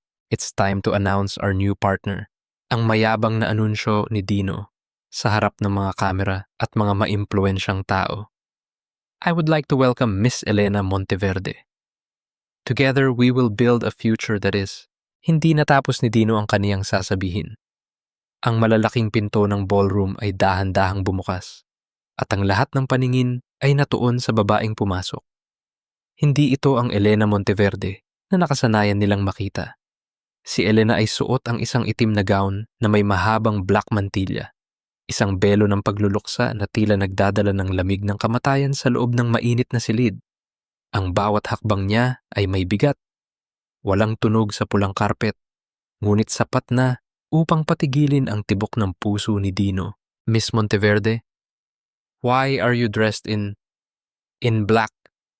Ang nauutal na tanong ni Dino habang pilit na pinapanatili ang kaniyang ngiti sa harap ng media. Dahan-dahang inangat ni Elena ang kaniyang kamay at tinanggal ang black mantilla mula sa kaniyang muka. Ang kaniyang mga mata ay hindi nakatitig sa karamihan, kundi diretso sa mga mata ni Dino. Lumakad siya patungo sa entablado. Ang kaniyang tindig ay marangal, ngunit puno ng isang puot na 2 taon niyang ipinon. I'm here for a funeral, Dino. Ang malamig na tinig ni Elena na umaling-aungaw sa buong ballroom dahil sa nakabukas na mikropono. I'm here to bury the lies that this family has been feeding the world for 50 years. Valeria, ang pabulong na hiyaw ni Doña Beatriz.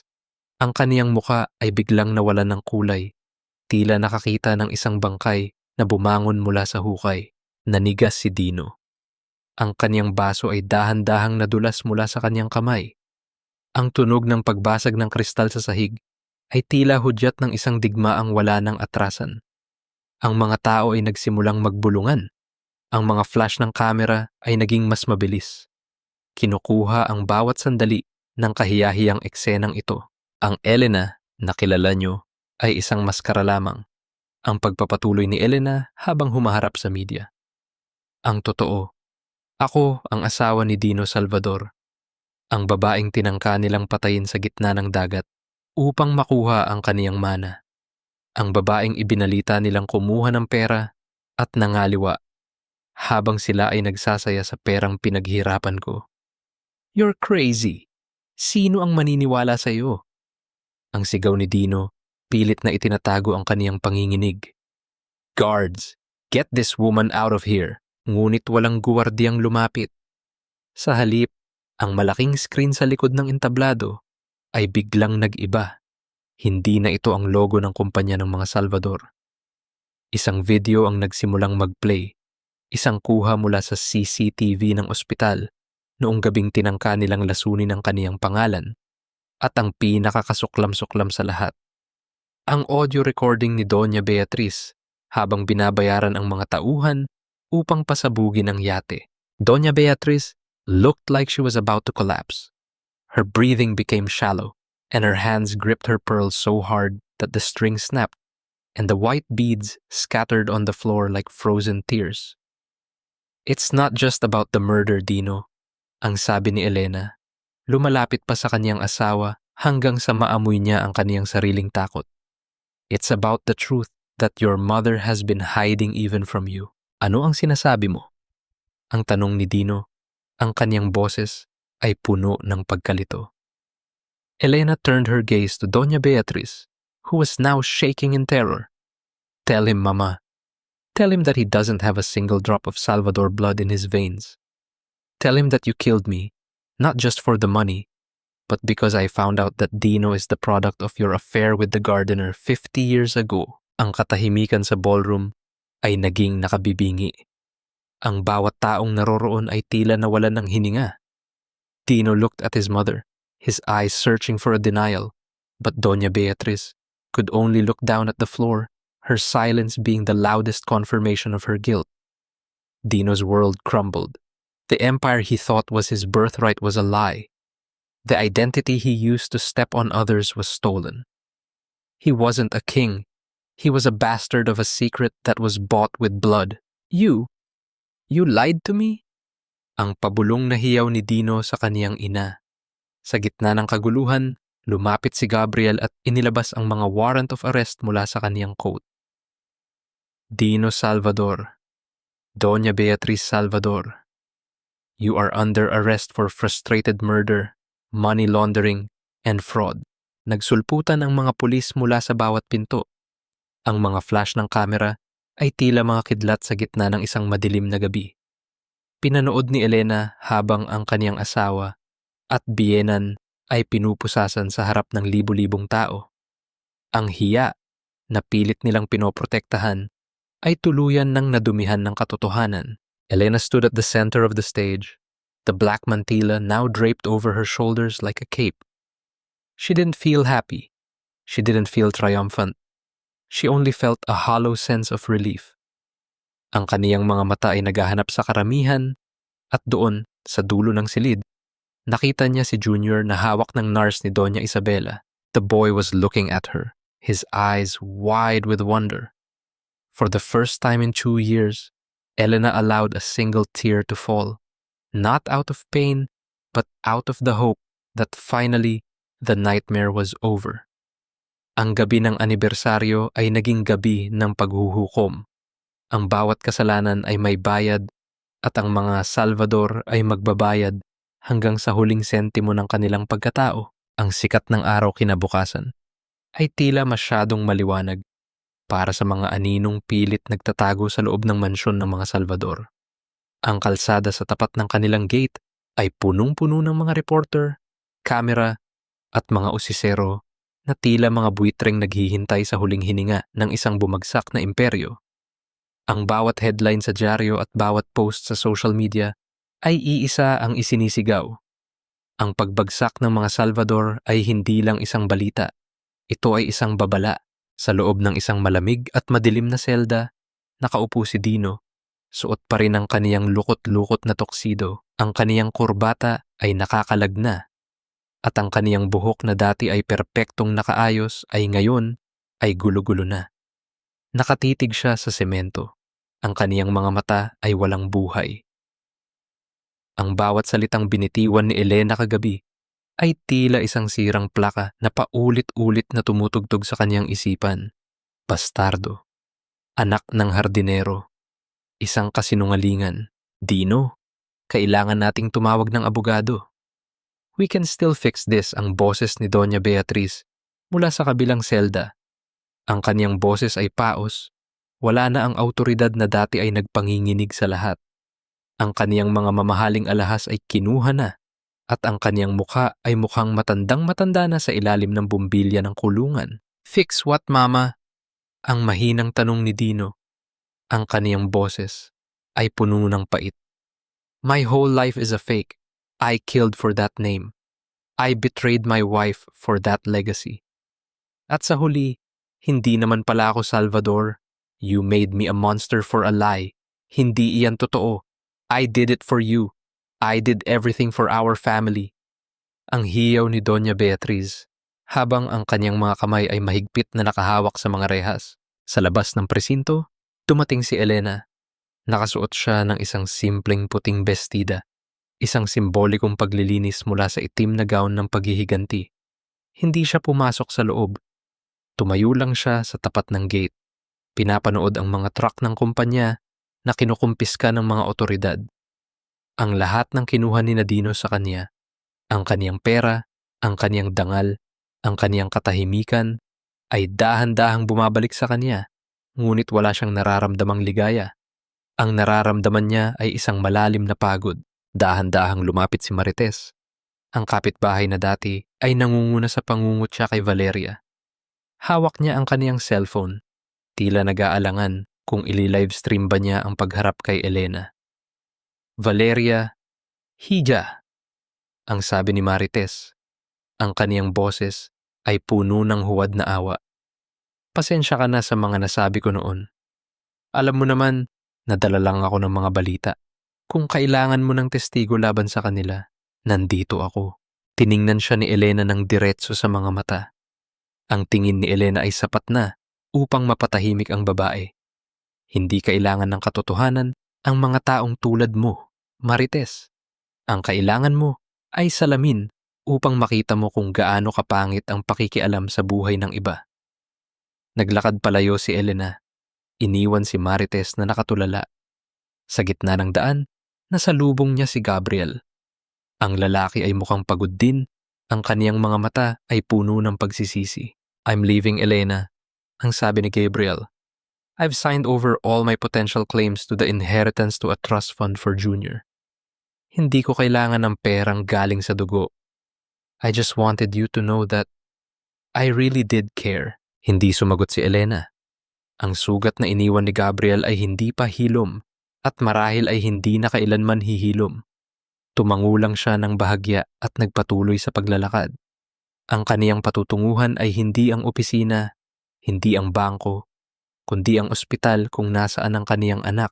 Samantala, sa loob ng presinto, pinayagan silang lumabas para sa isang hearing.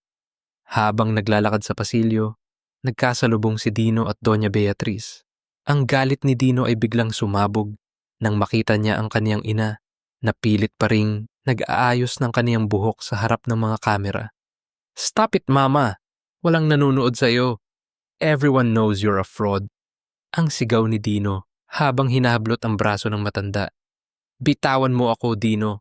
I am still your mother. Sa gitna ng kanilang pagtatalo, sa harap ng maraming reporter at mga pulis, aksidenteng naitulak ni Dino ang kaniyang ina ng napakalakas.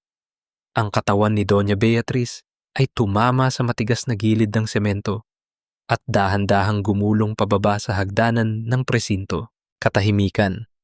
Ang tanging naririnig ay ang mabilis na pag-click ng mga kamera ng media. Nakatayo si Dino sa itaas ng hagdan. Ang kaniyang mga kamay ay nanginginig habang pinagmamasdan ang kaniyang ina na nakahandusay sa ibaba. Walang malay at duguang ang ulo. Hindi niya sinasadya, ngunit ang kaniyang huling kilos bilang isang Salvador ay ang pananakit sa taong nagbigay sa kanya ng lahat ng kasinungalingan. The dynasty of the Salvadors didn't end with the bang of a gavel. It ended with a son staring at his hands in horror and a mother broken on the very floor she thought she owned. Elena watched the news from the television in Junior's hospital room. Dahan-dahan niyang pinatay ang TV. Hindi na kailangan ng kaniyang anak na makita ang karahasang iyon. Lumapit siya sa kama at hinawakan ang kamay ni Junior. Ang bata ay dahan-dahang nagmulat ng mata. "Lady, bakit ka narito?" Ang tanong ng bata. Ang kaniyang boses ay paos pa rin. Ngumiti si Elena, isang tunay na ngiti na nagmula sa kailaliman ng kaniyang puso. "Hindi na ako isang lady lang, Junior. Ako ang mommy mo. At hinding-hindi na tayo maghihiwalay muli." Ang kanyang hininga ay naging maluwag sa wakas. Ang bagyo ay lumipas na at sa gitna ng mga guho, isang bagong simula ang dahan-dahang sumisibol. Ang bawat tunog ng monitor sa loob ng pribadong silid ni Junior ay hindi na tila isang banta, kundi isang masayang ritmo ng buhay. Nakaupo si Elena sa gilid ng kama, hawak ang isang maliit na mangkok ng lugaw na siya mismo ang nagluto. Wala na ang kaniyang mamahaling blazer. Suot niya ang isang simpleng cotton na damit at ang kaniyang buhok ay nakatali ng maayos, tulad ng hitsura niya noong siya ay nurse pa lamang sa pampublikong ospital. Dahan-dahan niyang hinipan ang pagkain bago isubo sa kaniyang anak. Sa pagkakataong ito, wala nang salaming naghihiwalay sa kanila. Wala nang mga guwardiya ni Dino at wala nang mga kasinungalingan ni Marie Chris. "Mami, bakit po hindi na bumabalik sina Papa at Lola Beatriz?" Ang tanong ni Junior habang nginunguya ang pagkain. Ang kaniyang mga mata ay puno ng kuryosidad, ngunit wala ng takot. Tumingin si Elena sa kaniyang anak at pagkatapos ay sa bintana kung saan tanaw ang asul na langit. "Junior, minsan ang mga tao ay kailangang maglakbay ng malayo upang pagbayaran ang kanilang mga pagkakamali. Pero huwag kang mag-alala dahil hinding-hindi na tayo maglalakbay nang magkahiwalay muli." Pagkatapos pakainin ang anak, lumabas si Elena sa hardin ng ospital. Doon, sa ilalim ng isang puno ng nara, kinuha niya ang isang lumang box. Sa loob nito ay ang kaniyang lumang puting uniforme na may mantsa pa rin ng dugo mula sa gabing nagpabago sa kaniyang buhay. Kinuha rin niya ang kaniyang ID na may pangalang Valeria de la Cruz. Isang mitya ng apoy ang kaniyang sinilaban. Pinanood ni Elena ang unti-unting paglamon ng apoy sa tela at sa plastic na ID. Ang usok ay dahan-dahang dinala ng hangin patungo sa malayo. Hindi niya sinusunog ang kaniyang alaala. Sinusunog niya ang kaniyang pagiging biktima. Ang Valeria na mahina at ang Elena na puno ng puot ay nagiging isa na lamang sa gitna ng apoy. Dumating si Doña Isabela. Ang kaniyang tindig ay marangal pa rin gaya ng dati. Tapos na ang lahat, Elena. Ang mga Salvador ay tuluyan ng idineklara na bangkarote. Ang lahat ng ari-arian nila ay nailipat na sa pangalan mo bilang kompensasyon sa lahat ng ginawa nila. Ano ang plano mo? Humarap si Elena sa kaniyang tagapagligtas. "Hindi ko po kailangan ng mansyon nila, Donya. Ipagbibili ko ang lahat ng iyon. Ang perang makukuha ko ay itatayo ko ng isang foundation. Isang ospital para sa mga batang may sakit sa puso na walang kakayahang magbayad. Tatawagin ko itong ang hininga ni Junior. Gusto kong ang bawat sentimong ninakaw nila ay bumalik sa mga taong tunay na nangangailangan." Ngumiti si Doña Isabela, isang ngiting puno ng pagmamalaki. "You've truly surpassed Valeria and Elena. You've become the woman you were meant to be." Nang hapong iyon, bago tuluyang magpahinga, lumuhod si Elena sa maliit na kapilya ng ospital. Walang ibang tao sa loob. Tila ang mundo ay huminto upang bigyan siya ng sandaling mapag-isa. Pinagdikit niya ang kaniyang mga palad. Ang kaniyang mga mata ay nakapikit ng mariin. "Ginoo, salamat. Salamat kay nabawi na nako ang akong anak. Salamat dahil wala na ang kasakit sa akong dughan. Panginoon, salamat dahil sa wakas, malaya na ako." Ang kaniyang boses ay nanginginig, hindi dahil sa lungkot, kundi dahil sa isang uri ng kapayapaang ngayon lamang niya naramdaman sa loob ng maraming taon. Tumayo siya at lumabas ng kapilya. Sa pasilyo, nakita niya si Junior na dahan-dahang naglalakad, inaalalayan ng isang nurse. Nang makita siya ng bata, binitawan nito ang kamay ng nurse at dahan-dahang tumakbo patungo sa kanya. "Mommy, Mommy, look! I can walk better now. Ang sigaw ni Junior, ang kaniyang muka ay nagniningning sa tuwa. Niyakap ni Elena ang kaniyang anak ng napakahigpit. Ang amoy ng buhok ni Junior ay mas mabango pa kaysa sa anumang mamahaling pabango sa mundo. Sa sandaling iyon, alam ni Elena na ang tunay na tagumpay ay hindi ang makitang nasa kulungan ang kaniyang mga kaaway, kundi ang marinig ang tibok ng puso ng kaniyang anak na malusog at masaya. Ang kaniyang hininga ay naging malalim at payapa. Ang bagyo ay tuluyan ng lumipas at ang sikat ng araw ay nagsisimulang yumakap sa kanilang dalawa. Ang kwento ng kaniyang paghihirap ay natapos na at ang kwento ng kaniyang bagong buhay ay nagsisimula pa lamang. Ang dagat ay hindi na bumubulong ng kamatayan. Sa halip, ang bawat alon na humahalik sa pampang ay tila isang banayad na himig ng pag-asa. Nakatayo si Elena sa dalampasigan ng Isla de Milagros, ang kinalalagyan ng kaniyang muling pagsilang. Ang hangin ay amoy asin at sariwang simoy ng hapon, dahan-dahang nilalaro ang kaniyang puting bestida. Sa kaniyang tabi, si Junior ay masayang nagtatayo ng kastilyong buhangin, ang kaniyang mga tawa ay mas malakas pa sa tunog ng karagatan.